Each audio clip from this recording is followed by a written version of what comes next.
Now that Jeff condemned the whole movie. There's other movies that he might condemn this month. Happy to help. You never Uh, know.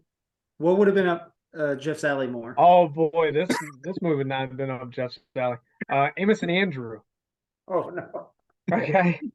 Now, just from that title, if anybody, now this is really gonna date me, but does anybody remember the radio program Amos and Andy?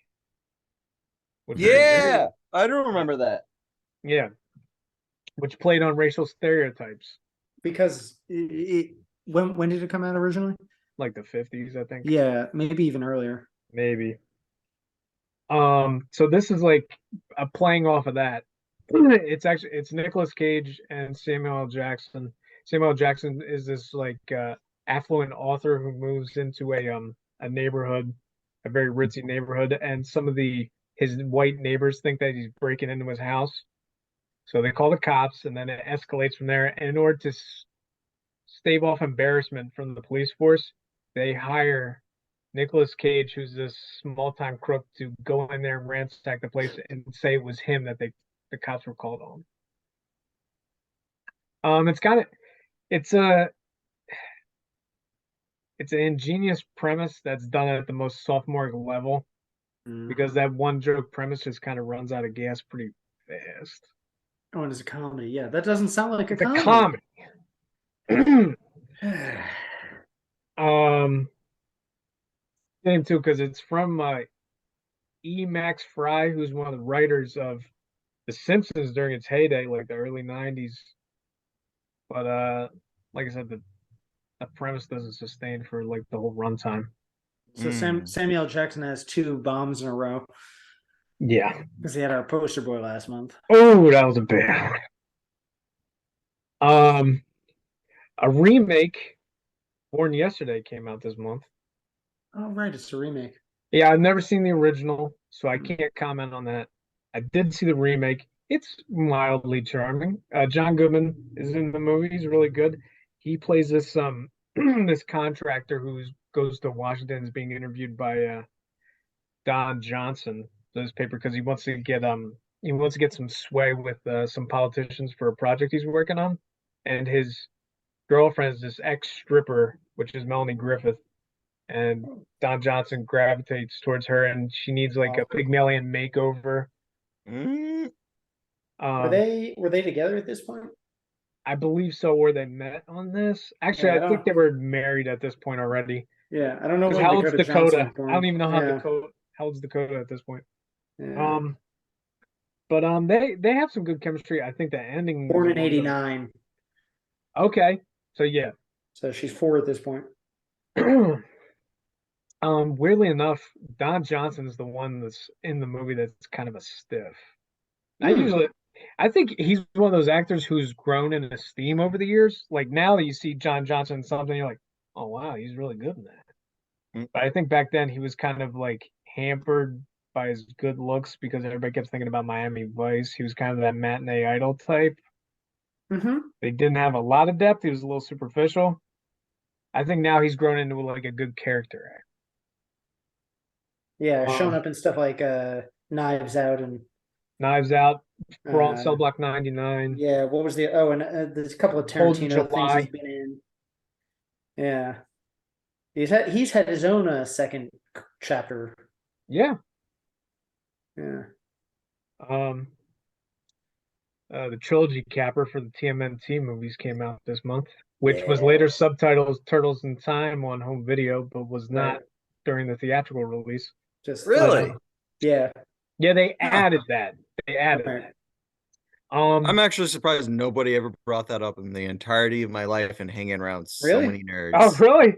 Yeah, Wow. and especially so many of them being like, into Teenage Mutant Ninja Turtles. they Should have tried- come up at least. I just figured I you know knew. what they were trying to do. They were trying to capitalize on the popularity of that video game, That's absolutely what it is. which was a 'cause the great. game, It's a great game, the game but it had has come nothing out to do with the earlier. movie. Yeah. The game had come out earlier, I thought, like '92. Well, that's probably what it is. They were probably trying to base it off the popularity of that.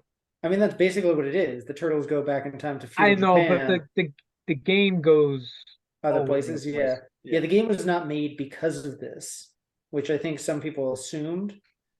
but And by this point, they were cutting corners 91. with the production. So if you notice, the turtle suitimation is a little bit cheaper. Really? This is some of I my know, favorite I stuff. know Oh, yeah. this is a contentious topic for you, but I thought when we talked, you liked these. no, the movie's got a worse reputation than it deserves. I actually think Stuart Wilson's really good as the villain. Mm-hmm. The basic plot is they go back to feudalistic Japan through a magic lantern. Right. Okay. Yeah, I'm gonna let They you switch walk through places this with part. Samurai. Yes. Which, you know what's funny? You would think kinda that like Quantum based Leap. on that, the choreography of the fight scenes would be better, Okay. but not so much. They didn't have Ernie Reyes anymore. That's the problem. That you're right about that. So And was Paige Turner April in the second movie? so Paige Turco is Turco.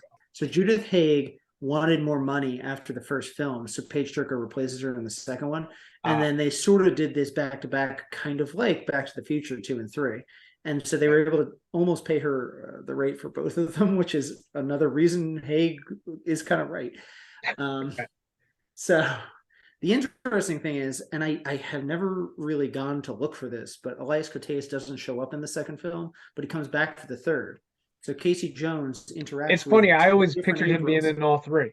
He's not. He's just not in the second one, and they don't explain where he is. So you're left to assume he's just somewhere else. It's not like they just didn't go get him when stuff happened with Token Yeah. Razar and Shredder coming I back. guess and stuff. Ernie Reyes Jr. was the one replacing him, kind of. Exactly, yeah.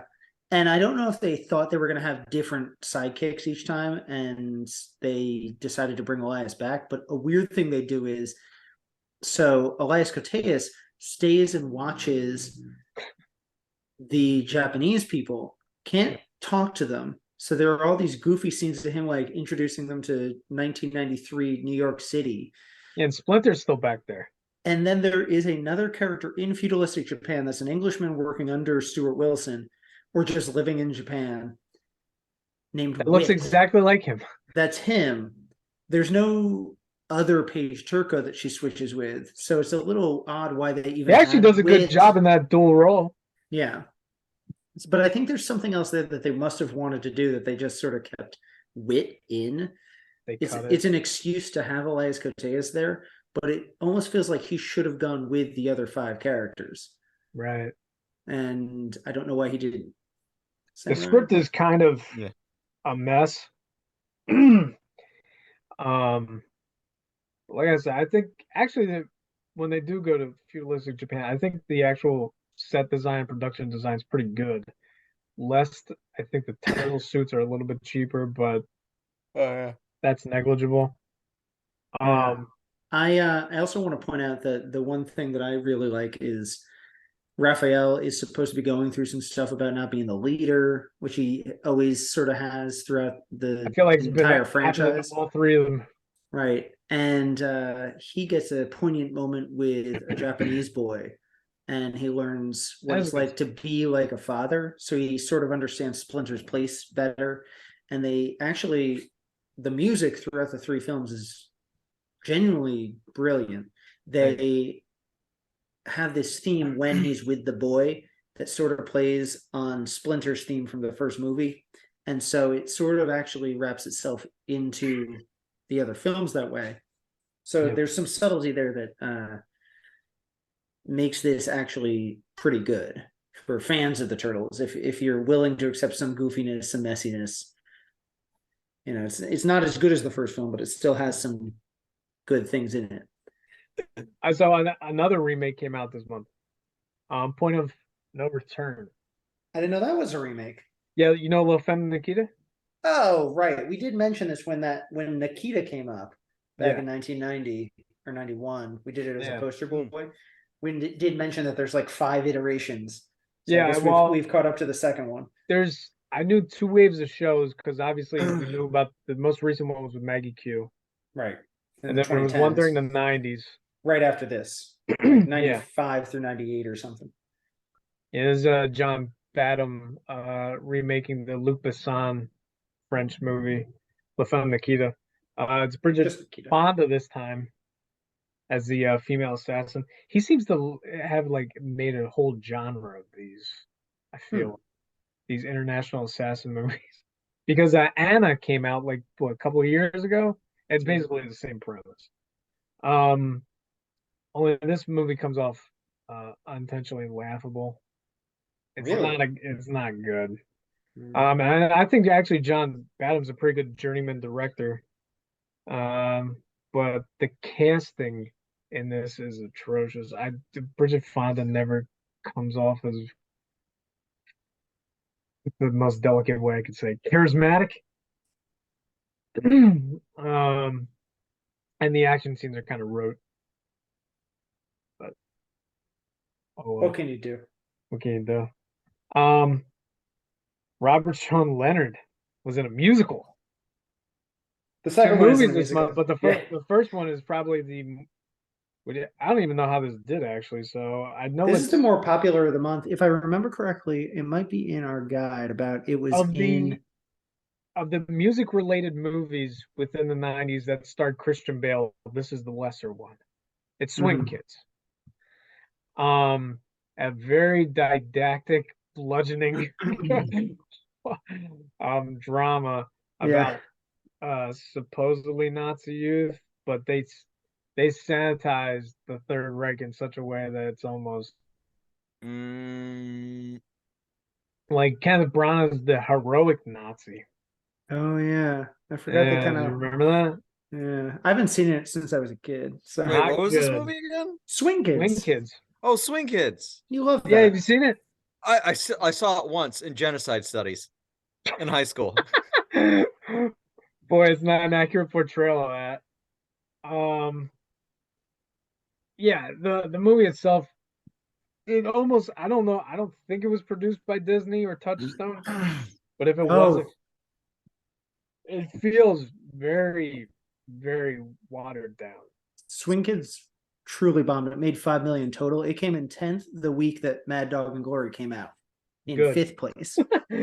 Luckily, Mad Dog and Glory beat Amos and Andrew, though. Thank God. So there's some justice in the world. Yeah.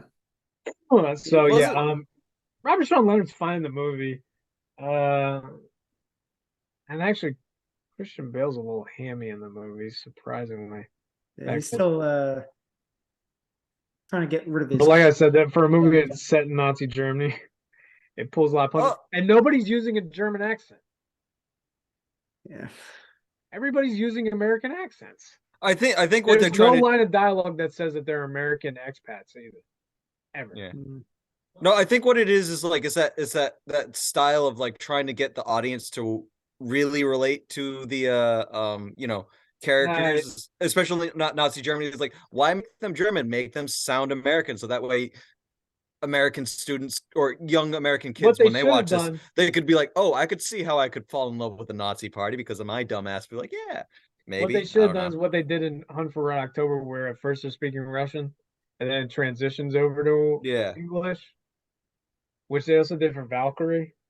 Like I know it seems kind of like hackneyed way to like make it more accessible to American audiences, but I don't know, it would have made more sense than not have any line of dialogue explain why they all speak in English. Yeah, because I know there's like there's a lot of like old with English themed. When I mean English, I mean like England, not English like the language, with the accent and everything. When there's an English type movie and it takes place like something like period piece, like let's say something medieval, I've caught times where they'll throw in like a whole bunch of like different accents, like convey a region, class, and every now and then like there'll be some movies they'll throw in an American person with a fully American accent, and they're like, why was that person in there? And the director will be like, his accent, that American accent worked in the film, right? You only noticed it was American because it was American, but like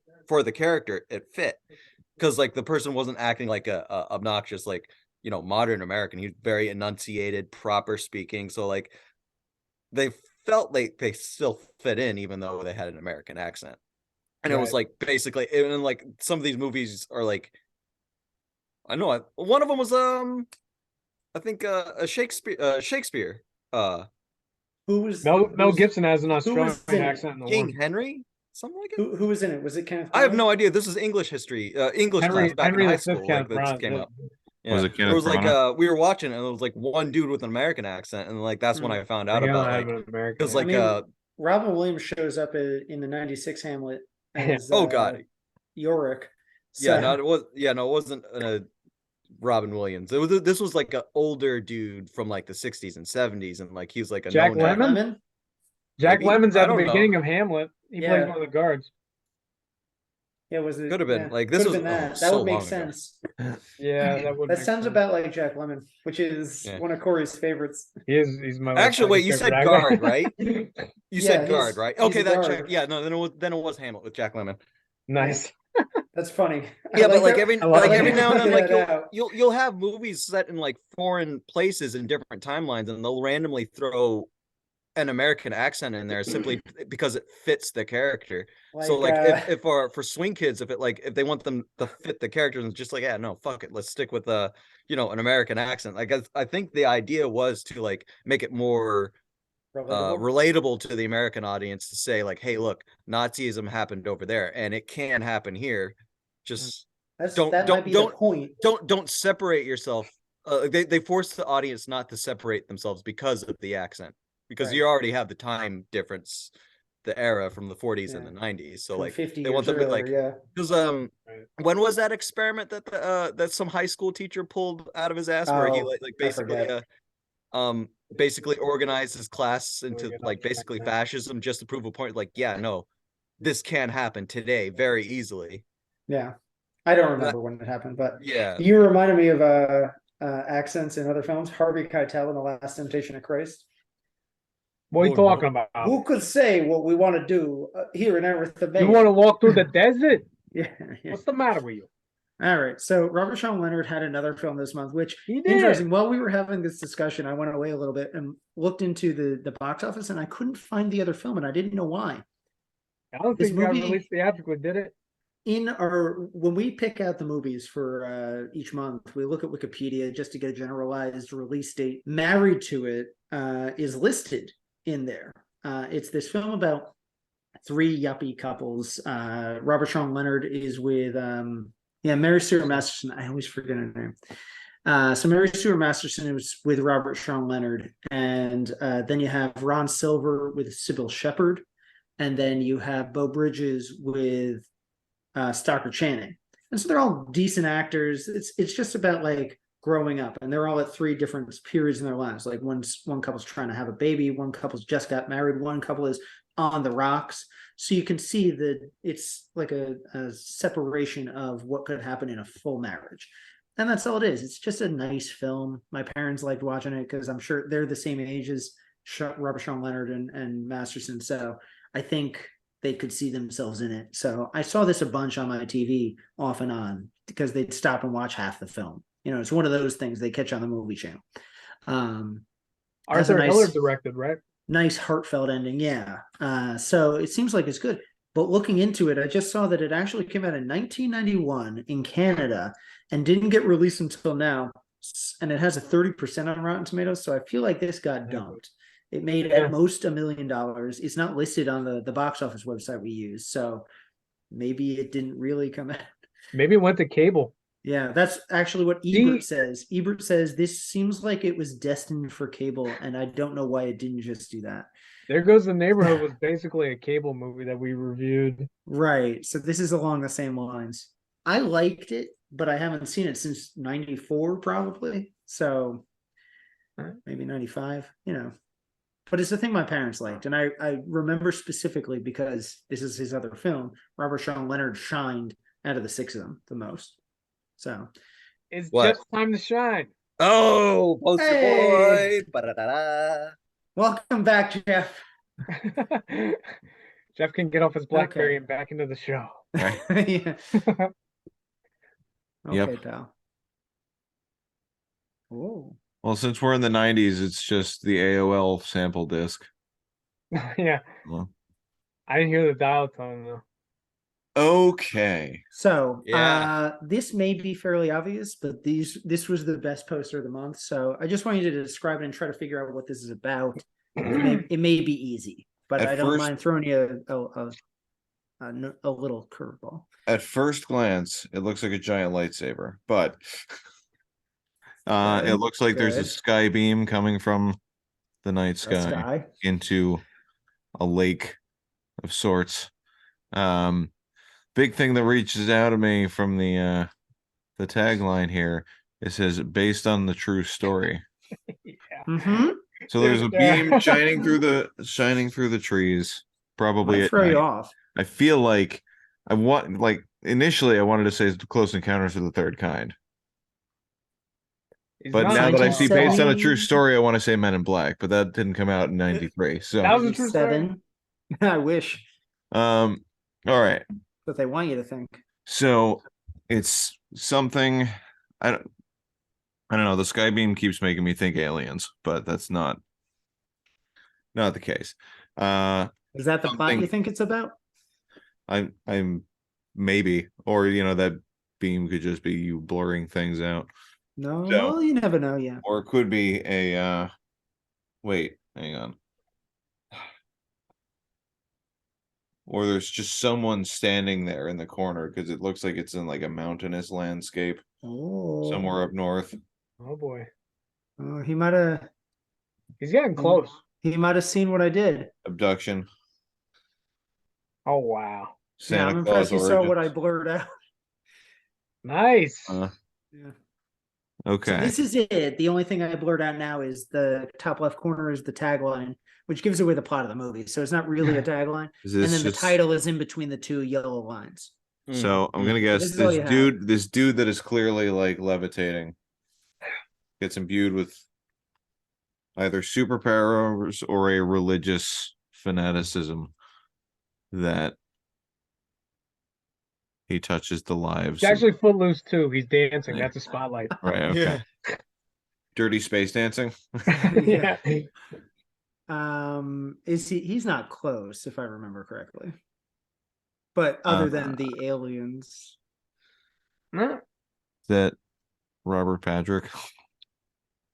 Oh yeah, I blurred out the title is in you see it has DB Sweeney, Robert Patrick, Craig Yeah. Schaefer. DB Sweeney should be that guy. Okay. Yeah. I didn't blur it out because I figured you might not know this film anyway. I I But the would title even is take what's out blurred DB out. Sweeney anyway out of it's Right. a guy. that image. Right. Yeah. I don't know. All I can think of from if I'm taking this poster literally, dude gets superpowers or abducted by aliens. Right. So But- what would you call either of those films? I don't mind hearing a title for both of those plots. North You by got- Northwest. The powers that be. Okay. So Or that's for the religious one. or hang on. Pacific Or the studio Sunrise. Enlightened. God. That Laura Dern HBO show. Right. No, The I don't Visit. know. So what would you call it if it were an alien Visitors. abduction movie? What would I call it? Take Me Now. That could work for either. That plot. sounds like a Cinemax sex cop. It's a remake of Take Me Home Tonight, but it's just aliens. You see, this was actually a actually gag. play the This whole song. time, this is a cover to a porno. Wow. Could you I imagine? feel like Jimmy knows this movie. Do you know Camping. what this is? I'll know when you reveal the title. no, Like, he does not Camping know. in the sky. I was gonna say I think he'll know that. I it is. could have seen it and just never known the I'll title. give you the plot because this is what the tagline will reveal. Stabbed by God. Jeez. All right. Alien abduction, November 5th, 1975, 5:49 p.m., White Mountains, northeastern Arizona. It's just Area 51. That's up in Nevada. Oh, yeah, no. Actually, that is kind of close to Nevada. Right. Mm. I don't. Manhattan Project. No, that's too late. Should I give him a clue? What would you call this now that you have that plot? I mean, it has Racing nothing else. Arizona. Jeez. Actually, I like that. That's fun. Good bit. You want to give him a hint, or do you want me to just reveal the title? Because you can kind of I mean- never get this. I mean, Northern where's he, Lights. what direction is he looking? Up Up towards. toward the sky. Oh, Vanilla is it sky. up? What Sky. is- Oh, I'm gonna Sky's the start. limit. Yeah, this is tough. Upwards. October sky. If you're, we're not playing charades, so Yeah, it's kind of tough unless you just come up with it accidentally. But yeah. It's not a phrase. Fire in the Oh, fire in the sky. Jimmy knows this one. So he lit up and thought he got abducted. No, I don't know. Like, if you guys talk about it. If anything rings any bells, I'll let you know. Because like this, the poster's not doing it for me. The title's not doing it for me. So I don't know if I've seen this or not. I don't think you guys would have even heard of this. I would have thought he. I would have This thought was Jimmy a- may have heard of it. This is a cable staple, but it's not really popular, so it's hard to I thought- justify I thought you guys it was having time. heard of it. A Yeah. capel staple. Yeah. You know what it is? I thought maybe it was more popular because it was like X-Files was around this time, so it kind of dealt with aliens too. So Fair maybe. enough. I just watched it for the podcast. I actually thought it was pretty good. Oh yeah. All the stuff that's reenactments of his subjective point of view from aboard the ship is chilling. It's actually really well done. Hmm. And given that goofy premise, they were smart in hiring James Garner to play the sheriff investigating because he lends some credence to the movie. And actually, all the other actors are pretty good. Robert Patrick is his DB Sweeney's friend who's trying to tell the police like, we're not making this up. Our friend appeared in the sky, and yet everybody in town thinks that they probably murdered him. Hmm. So it's part procedural, and not until the end do they show what may have happened aboard the ship. Hmm. So it's actually pretty good as a speculative, like science fiction drama. Yeah. It'd be worth checking. Sounds good. Yeah, Maybe we should have done this. Jeff might have liked it better. yeah. Yeah. Maybe Let's- the alien and DB Sweeney should switch roles. I'm sorry, I'm I was deviating from the abducted by a curve. human, man. Nobody believes me. It's okay. Corey doesn't like most of the stuff we do, so Why?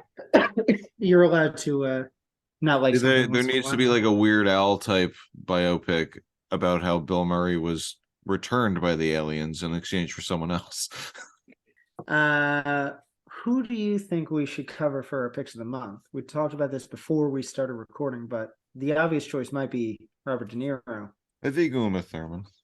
But Uma Thurman pops up in bigger things the rest David of the Caruso. decade. Does she? Yeah. David Caruso is pretty much done.